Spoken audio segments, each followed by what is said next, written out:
Halo sahabat boleh tahu, selamat datang kembali di ruang bedah geopolitik dan ekonomi. Mari kita hadapi kenyataan pahit, dominasi dolar Amerika Serikat yang telah bertahan sejak Perang Dunia Kedua kini sedang diuji. Bukan oleh krisis internal, tetapi oleh manuver strategis Cina yang senyap namun mematikan. Hari ini kita bongkar mengapa Cina tiba-tiba membuang dolar dan berlari memeluk emas. Dan apa arti pergeseran ini bagi kita semua. Kisah perpisahan moneter ini dimulai di garis depan perang dagang, ketika Washington mulai menggunakan tarif dan yang lebih penting, ancaman sanksi. Dolar Amerika Serikat berhenti menjadi sekedar mata uang. Ia bertransformasi menjadi alat perang geopolitik. Negara-negara seperti Cina melihat ancaman nyata. Aset triliun mereka yang tersimpan dalam dolar sewaktu-waktu bisa dibekukan dan diintervensi. Stabilitas tanpa netralitas adalah resiko yang tidak bisa mereka toleransi lagi.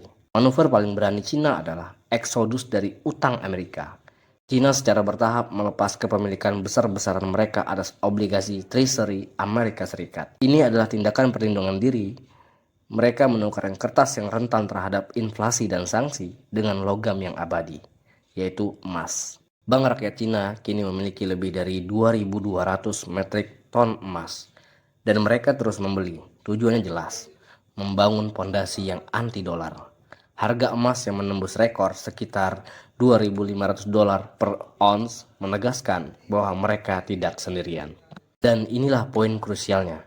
Gerakan dedolarisasi ini bukan proyek tunggal Cina, melainkan sebuah proyek global yang dipimpin oleh kelompok BRICS. Mereka sedang membangun tatanan moneter multipolar. Sebuah dunia di mana dolar bukan lagi satu-satunya raja. Kita melihat langkah-langkah yang sangat agresif di sini. Pertama, Rusia. Pasca sanksi berat, Rusia secara besar-besaran menimbun emas. Logam mulia ini menjadi tameng utama mereka, memungkinkan mereka berdagang tanpa perlu khawatir aset yang dibekukan oleh sistem keuangan barat. Emas adalah jaminan kedaulatan ekonomi. Kedua, India dan Brazil. Mereka meningkatkan perdagangan bilateral menggunakan mata uang lokal.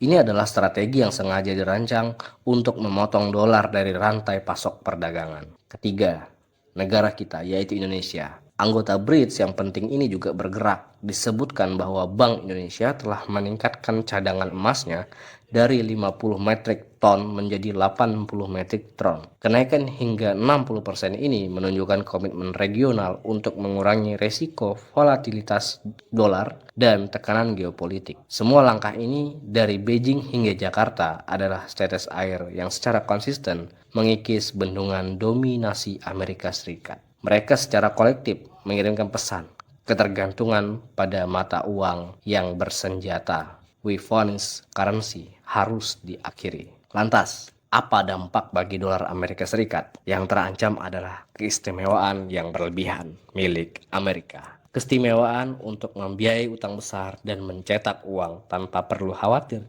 Jika permintaan dunia atas obligasi Amerika Serikat terus anjlok, Washington terpaksa menaikkan suku bunga. Itu berarti biaya pinjaman yang lebih mahal, yang pada akhirnya membebani pada semua orang. Kita sedang menyaksikan munculnya dunia yang lebih kompleks, multipolaritas moneter, di mana dolar hanya salah satu pemain, bukan satu-satunya raja. Jadi, pergeseran Cina dari dolar ke emas adalah strategi bertahan hidup yang menantang tatanan global. Ini adalah tantangan fundamental terhadap sistem yang kita kenal. Bagaimana menurut kamu? Apakah pergeseran ini akan membawa stabilitas atau justru kekacauan baru di pasar keuangan global? Tuliskan pendapat kamu di kolom komentar. Jangan lupa like video ini jika kamu merasa terinformasi. Dan pastikan kamu sudah subscribe channel Boleh Tahu untuk analisis geopolitik yang lebih tajam. Sampai jumpa di video berikutnya.